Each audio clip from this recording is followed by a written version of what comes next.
rising at a blistering pace. We're at a 30-year all-time high. It hurts. It hurts workers to see this. When someone's making $360,000 annually and they're making barely 30, perhaps, and there's cuts, there's possible layoffs. I mean, the balance just isn't there. Have you ever had someone sit across your desk that hasn't eaten in 2 days and you share your lunch with them? Have you ever met with someone who has lost their job at the age of 50? It's like a death. Where do I go? Who wants me? How do I pay bills? Young mothers sitting outside of a food bank an hour and a half before the food bank opens with layers of blankets around them at 30 below. We meet people that have 2 and 3 jobs to survive. A young guy out of university is living out of his car. You know, this is not just, this is the real stuff. This is the real life on the street, and it's not getting better. The gap between the haves and have-nots is steadily growing. When one person loses a job, it is not only the job that is lost, but also the quality of life. People stop shopping, crime increases, tension and stress increase in the family unit, affecting the children who strike out in schools and daycares. Small businesses close and the number of suicides go up.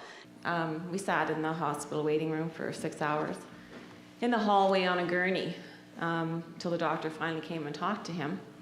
Then the doctor came and sat down beside him with his little laptop and typed in a bunch of little notes and asked my son a few questions and said someone from the mental health ward was going to come down and talk to him. About a week later, Stephen received a letter in the mail saying that he had a mental health assessment on November 17th. November 17th came around, and that's the morning my son hung himself in his garage, and I found him. The system failed him immensely.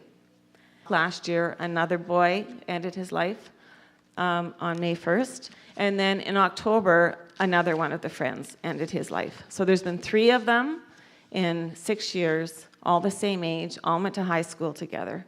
So this is something that's not going away.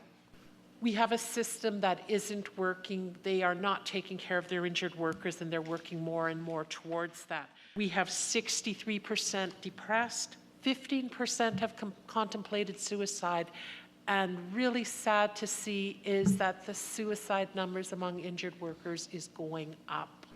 If you've got a disability in Canada, 2/3 of the people are unemployed. Interesting how that $1 billion in revenue that goes to the big guys is coming out of the pockets of people who are disabled, unemployed, and their families. There are powerful forces that actually wait for moments like this, moments where we're all in shock, and they say, look, we got to clean up the problem, and this sounds like a solution. It can sound like a solution to cut some services, and yet we all see year in, year out, every time we lose a service, we never get those back. I go back many years. When we were a nurse, you were a nurse. You did bedside care. You saw nurses. You talked to them. They were able to deliver the hands-on care. That's not happening anymore, and it upsets me. Because of the reduction in staff, we are often required to work shorthanded during vacation time, illnesses, or just because they've decided we didn't need a full complement of staff in order to save on the budget. A significant proportion of our population comes from Aboriginal communities, and that speaks volumes to me about every level of government's in interest or disinterest in dealing with systemic problems, and they just shirk their responsibility. I'm passionate about what I do. I love what I do, and I'm scared for my clients.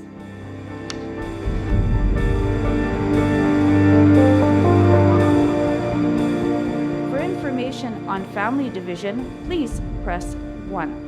For information on completing forms, press 2. If you have a question regarding an estate, press 3. And if you are a victim of crime, press 4.